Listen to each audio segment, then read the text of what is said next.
really was a cubby for, and I suppose before the days of plastic bags and all that kind of things, you needed things to keep odds and ends in. So yes, a cubby could be used for all manner of things, like this is a fine one with a lid, and again you could keep handiwork in that, you could keep balls of wool, you could keep small rounds of thread, anything like that. You get them all shapes and sizes. Such as a really handy thing for keeping odds and ends in. You would get one like this in the house too, called a spoon cubby, and that was for keeping the horn spoons and wooden spoons and things in that would hang up on the wall. Then you would get ones like this that you would maybe have grain in, and in some of the old pictures that survive, you'll see one of these on the ground alongside a pair of quernstones, and oats and things would be kept in that. So yes, a whole multitude of different things. And then in later times, folk was making things like shopping baskets and these big linen baskets, all that kind of things, all made. But I think in the past it would tended to be in the smaller receptacles for holding odds and ends in, I would say, and just called a cubby, and a very handy thing. And a lot of the cubbies always usually oat straw, sometimes heather's used, but often oat straw, and it would be plentiful, I suppose, on a lot of the farms, and you cleaned it, took the leaves off, and you have the glowy then, as they called it. And the stitching long ago would have been what they call bent, the leaves of the mirum grass, and that would be bound into a small simon, and that was what everything was bound with. And some of the old chairs too, they were bound with that before the days of your sisal string like what we're working with nowadays. But yeah, that would have been the materials, all organic materials that you had to hand that was used. Yeah, well, it's oat straw that you would normally use, and to get the straw ready for making a cubby, you have to clean the straw. And by cleaning, I mean that you don't scrub it, but you actually have to physically remove off the leaves. So like here's a straw that you would take off the leaves, and then you're left with this nice clean piece underneath then. And the old name for that was glowy. That was the name for this lovely clean straw. And there's would like a bundle of this then, and you would need a lot of these. You need a good pile of straw that's cleaned, ready for doing your stitching.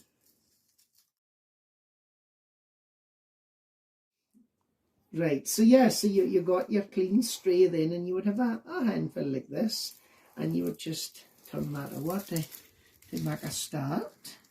And then you have your needle, what's called a sack needle, but yeah, it's about a 5-inch or 4-inch needle, and your sisal string, and you just take out maybe two kind of lengths like that, and tie a knot on the end of the string then to keep it through. And then you just would thread up your needle up through the straw, and hopefully the knot will then catch in the bottom. And then you just and keep twist on the string and walk over, and again, and you kind of space them out as you're thinking you're going to have your rows that's coming up, and you kind of have to knit in and twist. So you're wanting to get a circular piece, and then you do that till you're actually ready for your for catching into your last bit you're out on then, and then you're ready to make a start. And the string, so you have to watch to keep it twisting the string for it doesn't get maybe so good like if that starts to come out. So you would maybe put the needle down into the grip on the stray there for the last bit that you did, and you just have to keep it tight as you can. And now you're beginning to make a circle there, starting, and again you would put in another in. It's kind of trickier till you get started, and then after that you're not so bad. You're getting underway then, and this sometimes things like this happen.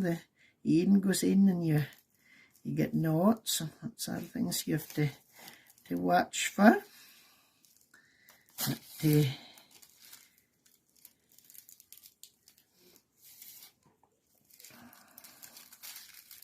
yeah, just a pretty bit fiddly till you get underway. Sometimes you'll maybe just put in a extra one then, because the next time round that would be too much if it was left.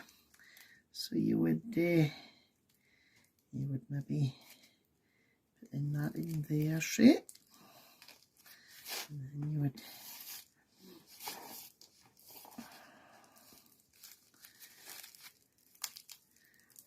start again. You put one in here then, and just sewing like that till you're starting to have a bit that's and you're trying your best to kind of keep it all tight and keep it together, so you're beginning to start a circular piece. If you can kind of see that.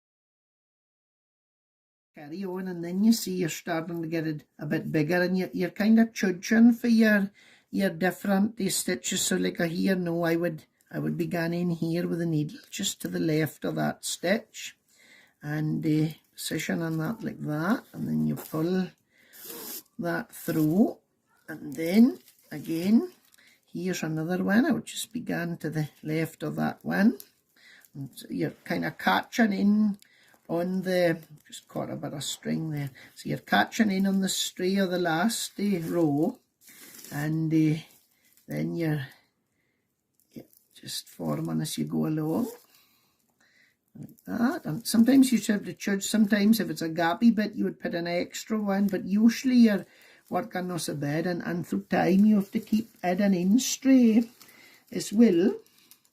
And you would you can various ways. You can just bend it over like that and just feed it in like that, or you could just push in the ends of the stray. Just whatever. And if there's a right or a wrong way, I'm seeing it done both ways, and it is the same end result. And it's just whatever you feel kind of comfortable with. And then you just, you want to maintain the thickness of your row, so you keep adding in stray, and then keep stitching. Again, just go to the left hand side of that last if you were doing basket stitch, it's different, but we'll just concentrate on doing this. This is the older fashioned way when the rows are just straight out for each spiral in the centre, and then when you do the sides, you've kind of maintained all your spacing, so you just more or less are gone up the sides then. But yeah, you kind of judge it by look of eye, and if it's getting too gappy, you would put in an extra one. And the worst you can have is maybe running too near together. You wouldn't maybe want to do head if you can help it. But yeah, so now what I would maybe do here, I might push that in ahead and just pop in a, you can do it without catching, so I can show head. You just slide through like that, and you just walk over, and then I would put in a stitch now the next time into that one. So again, just going to the left of that, and then that's kind of filled in that gap. So that would be too much if you were leaving that, you see, so, and this all becomes more relevant as time goes on, then it makes more sense, I would say. And you just carry on like that till you have your base done. But that's more or less, I would say, the basics of it.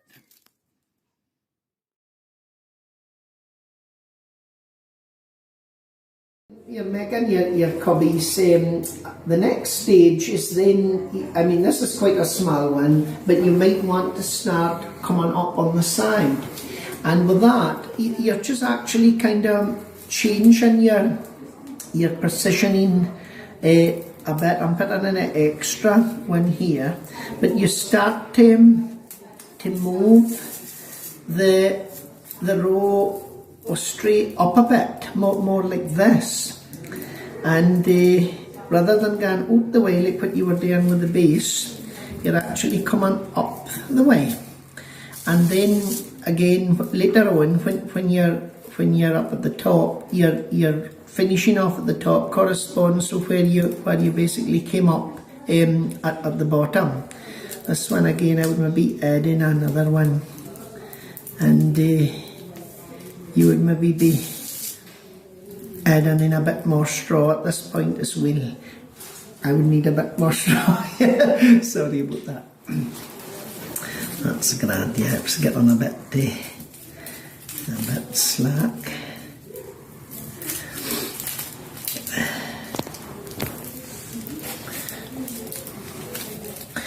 Yeah, so then you're just starting to, you're kind of angling the needle at a different position then, and you're starting to come up the way, rather than what you were doing before with the base. And then that's your sides, and when you've made the base, you've kind of worked out your positioning or your stitches, so then they determine what your rows is going to be when you come up the sides. So that would basically be that, and then we'll show you later on when you've come up a bit more then what like it looks when you start to come up that way. So that's the kind of starting to come up, you could say.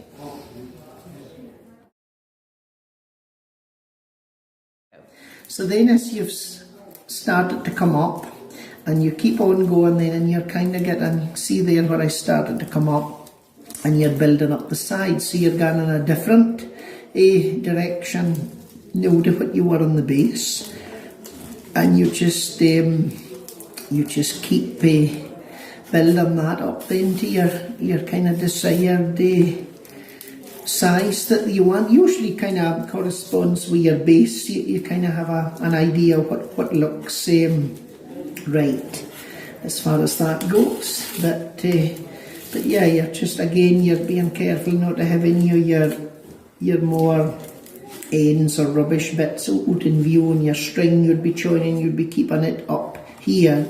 And also when you start to go up on the sides, you have to be careful that your string you'll join below is out of sight as well. So it's just things that kind of come along with time, I suppose. You just kind of get more used to it, and it doesn't become, you'd hardly think about it, I suppose, to be honest. You just carry on.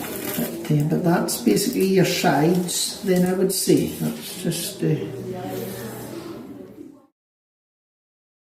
go. Yeah, so when you've carried on, sometimes you could go much higher on the side, but for the benefit of this, I'm just going to show how you would start to do the whopping on the top, as we'd call it, the binding of the string on the top to put a finish. So you'd be carrying on up your sides, so then you would just put a length of string, tie a knot on the end, and you would just catch the string in here with a knot on the end out of sight, because hopefully this is going to be buried out of sight then when you come round. And then take a good bunch of spray for you. You want to make this strong, and you would start to whop then, and usually opposite each row, you would put in a longer stitch like that, and then that will hold the stray down, and then you come to the next bits here, and you would put and you just whop it, hence the name. So that's what you do next. I just sometimes find it's easier to put on the needle in the wrong way like that, because when you're working with the needle, you like to chab and go into the... You can actually stitch into your work too and do it that way. That's a different way of binding it, but this is the way I was shown to do it. And just puts a finish to the item and kind of makes it a bit stronger and looks a bit more, again a longer one I'm doing there.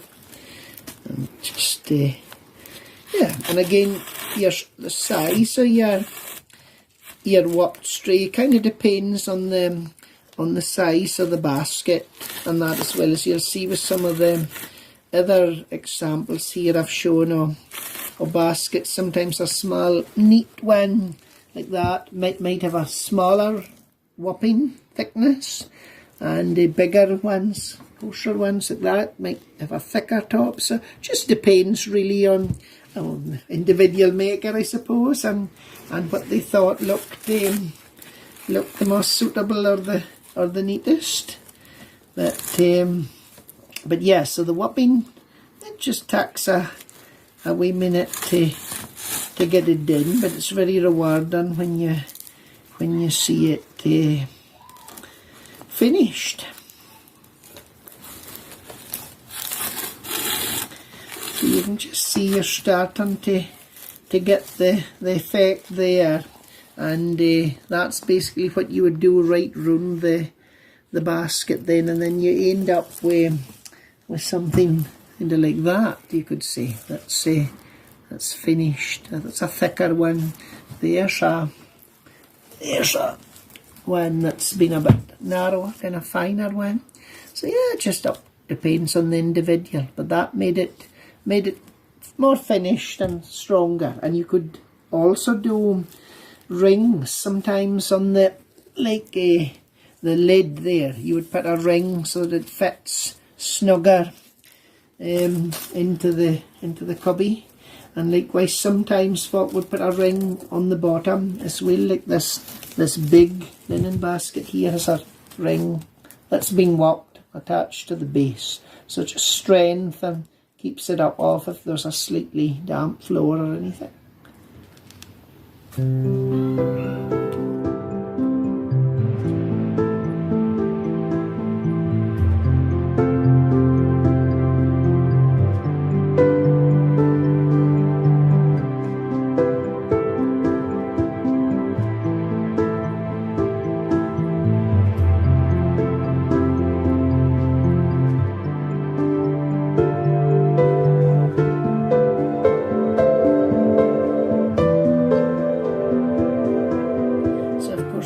Working along too, you have to keep remembering to fit in stray, and of course then the time will come that you run out of string.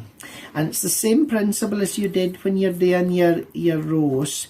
You would lay in a bit of string a good distance back, and then that gets whopped in, and then eventually when you run out, you just do your twist over the same as you did before, and your new string you just add on then that way and carry on going and bury the old end in with the rest. Same principle as what you would do with a chain on the rows.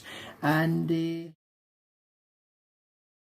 eventually you come to the stage, of course, that you're finished with the whopping, and you would be coming all the way round, and then you would have your last bits, like this bits here, you've come round to make that. So then you're kind of working in, and you might cut off the long bits so your ends come round, and you just try your best to make a nice consistent finish and keep whopping. And when you're at the last bit, then you whop tight to the edge, and then you just do 1 or 2 extra stitches just to make it that the end's not going to run out. So just out of sight, then you would put in 1 or 2 for strength to finish it, and your end result should be then that you have a nice even finished basket that's fairly straight. You get.